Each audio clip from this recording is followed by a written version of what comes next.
Okay, nothing in these side pouches are gonna crack it. Sleeping bag? Just the small ones. In a few hours, Charlie Company is heading out. Their first mission into Taliban territory. What do you bring to the backyard of an enemy you've never seen? Tackling terrain as fierce as the fighting itself. So I guarantee you those boots are going to wear out. Over the next dozen days, 400 infantry will deploy, better equipped than ever before. Weapons like that, lasers, scopes on our rifles. This will be a 5-phase operation at company level. At the Kandahar base briefing, the objective is spelled out. To gain information on who and where individuals and groups exist that support the Taliban and other insurgent fighters. Operation Peacemaker is, among other things, a military manhunt. The Canadians are on the trail of the elusive Mullah Tahir and his notorious henchmen. Tahir, seen in this insurgent video, is said to be the brains behind the terrorist training camps that supply al-Qaeda. He's one of Osama bin Laden's senior commanders. So don't get the idea, boys, that we're just going to go in there and talk to people the whole time. Should anything happen, okay, you're there, you know what you have to do, and we're going to do it. Yes, sir.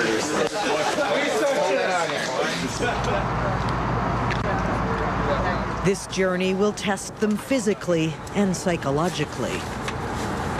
Got your ballistic eyewear, binoculars? For first-timers, the anxiety is starting to show.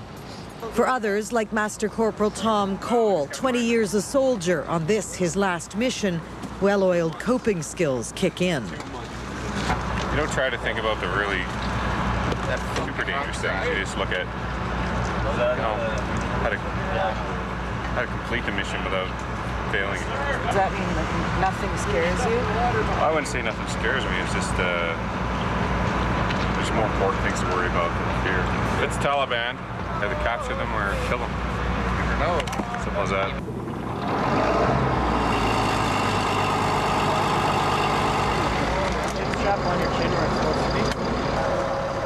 We pile into the tightly packed, light-armored vehicle called a LAV. Welcome to your home. The infantry lock and load. Then it's outside the wire, beyond the security of the barbed wire base. But it's a false start. 30 minutes in, the police force, the Afghan face on this mission, and our escorts prompt an unscheduled stop. Canada's commitment here includes training them, and there's a lot to learn. They showed up without any fuel. Things like this are to be expected. I just didn't expect it right now. Gassing up won't be the last time the Afghan police look to Canadians for a handout. 5 hours into the journey, lunch creates another complication. The fledgling police force tells Captain Ryan Jerkowski they don't want food, they want money. So sorry, just let me confirm this. You've just given me an ultimatum. The Canadians, who we are right now, do not have money to give you, period. There is no negotiation, there is no money to give you. With no money coming forward, the police pull out, gone for days. The convoy pushes on alone. But the terrain presents the next pitfall. There are few more dangerous places in the world for a flat tire. How much do one of those tires weigh? 360 pounds. Whoa. And so we're stuck along a dangerous dirt path in the shadow of the towering Kush Mountains, for years an infamous Taliban and al-Qaeda hideout. At this moment, everything that moves is a potential threat. Yeah, we kind of are sitting ducks right now. It takes an hour before we're back on the road. We traveled only 80 kilometers this first day and are nearing the night's destination. It's gonna be a cold night. Oh yeah. I'm gonna friggin' have hypothermia. At night, the temperature drops 25 degrees to -8. Bitterly cold on this makeshift base. Soldiers with little more than a sleeping bag in a gravel pit. working 2-hour shifts to secure this wide-open space in full view of the lurking Taliban. They shoot multiple rounds into the mountains to alert the enemy of their firepower. But it's the long-range radar that offers the most effective protection. We're able to see, and we know that they can't see us because they don't have the technology. This heat-seeking radar scans the landscape to detect movement. We detect all kinds of stuff on at night, but it could be farmers, it could be enemy. We can't really say if it's enemy or not. 5 a.m. The camp shakes off a fitful sleep, rifles always within reach, boots always on their feet. 2 hours later, we're trudging up to the first of a long line of isolated villages in search of Mullah Tahir and his followers. This is the most difficult part, to get to those remote villages. Of course, it's all by foot. Already over 5 kilometers straight uphill, carrying about 25 kilos on their back. In these villages, the Taliban's influence is pervasive. Who's the elder here right now? The visits are called shuras, meetings with locals. An ambitious attempt to turn soldiers into diplomats. Thank you all for speaking with us. It's all about gaining trust, winning over the locals with medical care, soccer balls, or pens for children with no school to go to. A propaganda campaign to drive a wedge between the law-abiding and the lawless. The message is simple. Come out of the cold, come turn yourselves in, go home to your family. But despite the soft sell, security is extreme. Just 1 week ago, a Canadian soldier was attacked with an axe at a neighboring shura. Captain Jerkowski's questions make the elders nervous. You must know Mullah Tahir, is that correct? You've heard of him before? Is he here right now in his village? Do you know? At these meetings, Taliban spies like this man blend in with the crowd. As soon as the soldiers leave, these informants report back on what was said. They even confiscate the gifts the Canadians leave behind. It makes villagers unable or unwilling to offer hard facts on Tahir's whereabouts. 3 of his cousins are most probably here now. Maybe not Tahir himself, but that will give us some leads as we hit the next village. En route, military intelligence reports a threat may be imminent. We may be seeing ourselves within the next 24 or 48 hours conducting battle procedures. Anywhere from 60 to 600 Taliban may be in the area. The mood picks up with the prospect of battle.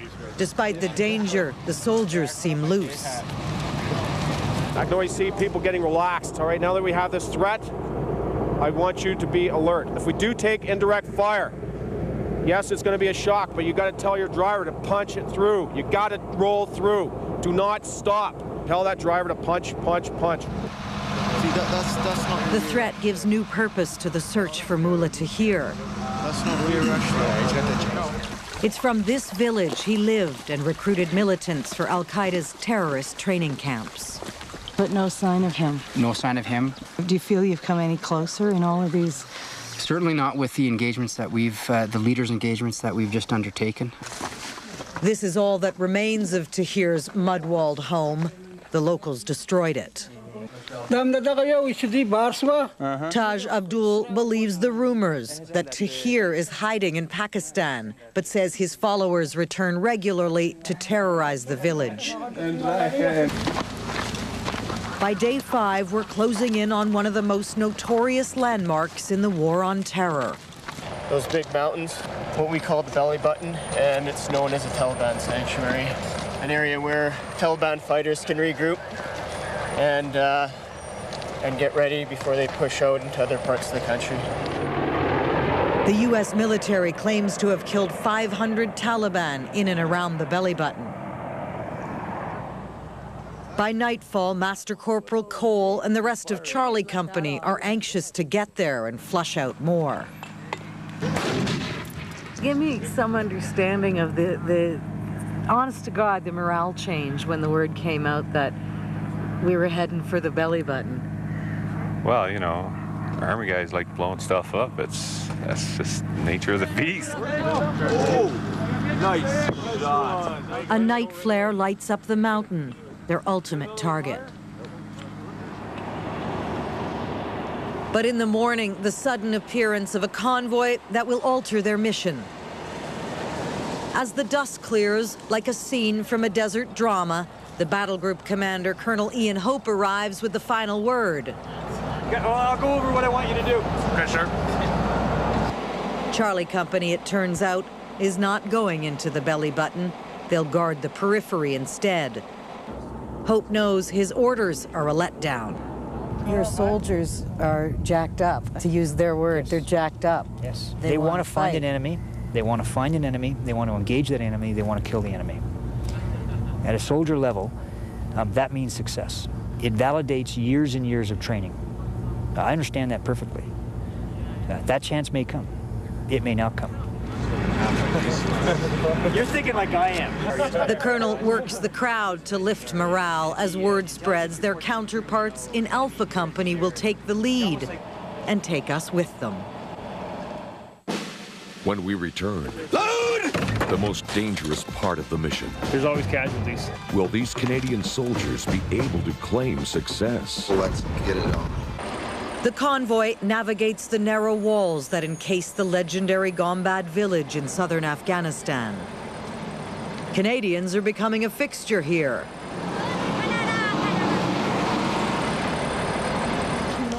This is the temporary home base for Alpha Company.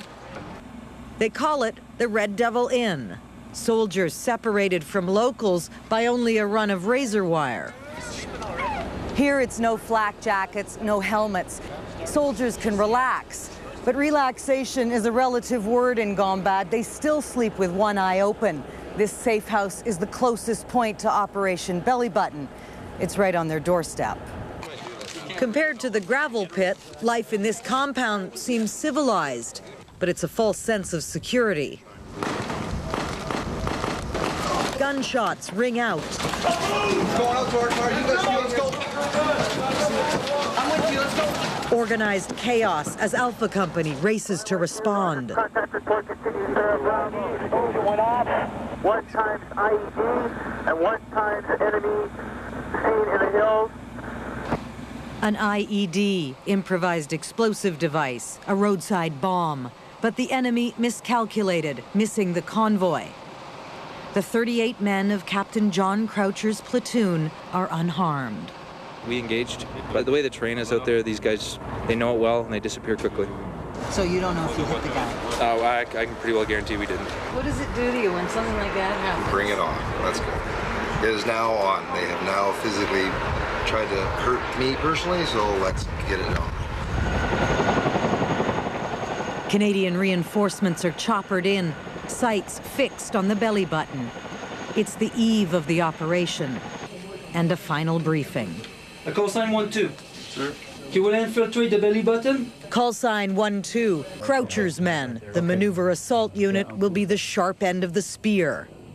It's the most dangerous phase of the mission, a foot patrol up a 7,000-foot mountain.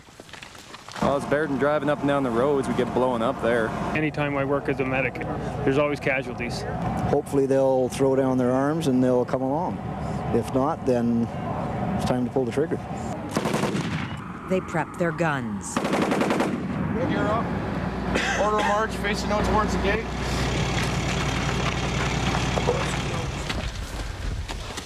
The day-long mountain climb becomes a parallel enemy. Every step excruciating. Even for the finely tuned. Private Nigel Williams is a former CFL receiver. Every muscle in your body is screaming. You're fighting the elements, the elevation, you know, you're close to 7,000 feet up, and you're just going straight up. For every 15 minutes up, a 5-minute rest on the rocks, where the eyes play tricks, and the ears perked by echoing booms in the distance. Load! Simultaneously, state-of-the-art howitzers, the infantry's high-powered hardware, fire a show of force over the belly button. The Taliban know exactly that we can reach out and touch them, and should they pick up an arm and aim it at us, then we're prepared to fire back. Back on the mountain, the Taliban's sinister tactics become clear. The rocks are almost identical. Could be ambush markers. Primitive rock placements reveal their ambush plan. Right here, this is a series of 3 markers. They use that so that their troops, when they line them up, the troops know where they initiate an ambush. They have a start marker, a middle marker, and a front marker. So once we get inside, it gives them the cue to open fire. It's an ambush. Derek, get a couple of guys there, swoop across that ridge to our left there.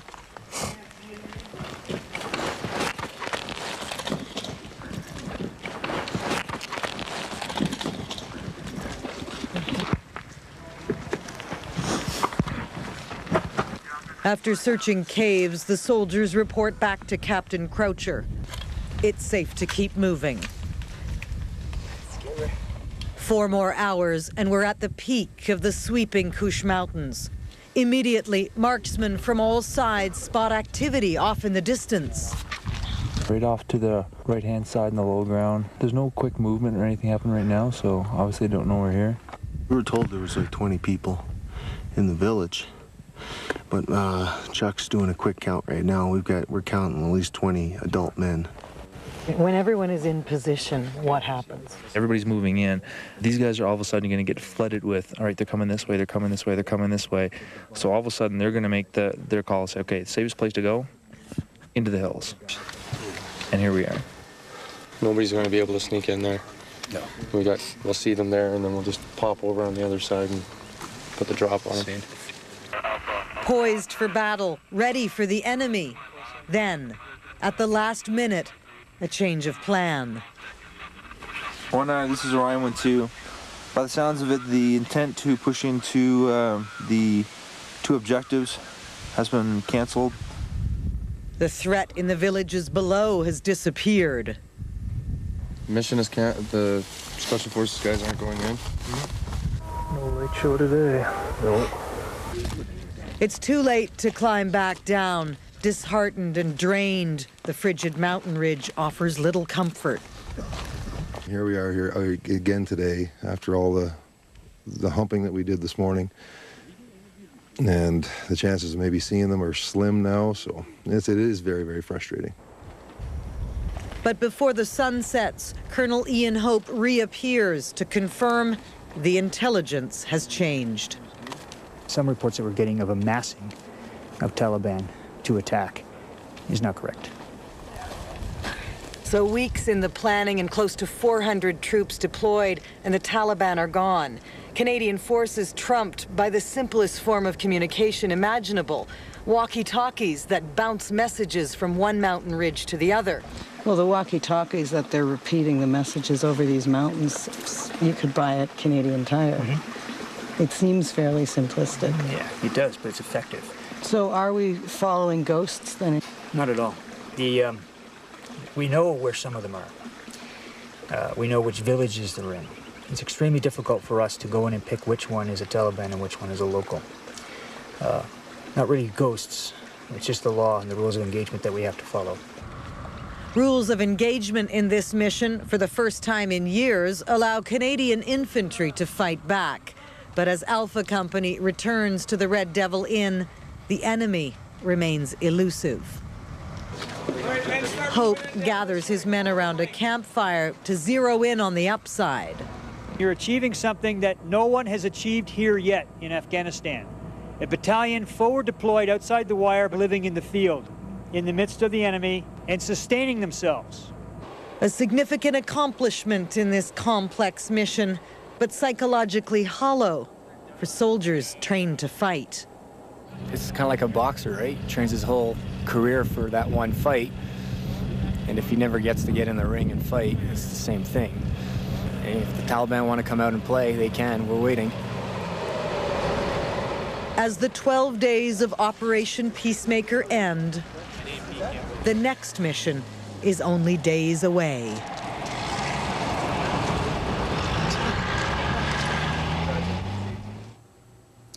One final note. 4 days later, Charlie Company went out on phase 2 of Operation Peacemaker, and tragically, during a firefight with the Taliban, one of its men was killed, Private Robert Costello. We'll be right back. When we return, It was a really good dive. overcoming obstacles for an underwater adventure. I don't feel any different than any of the other divers. The thrills for these unlikely divers and for those who help make it happen.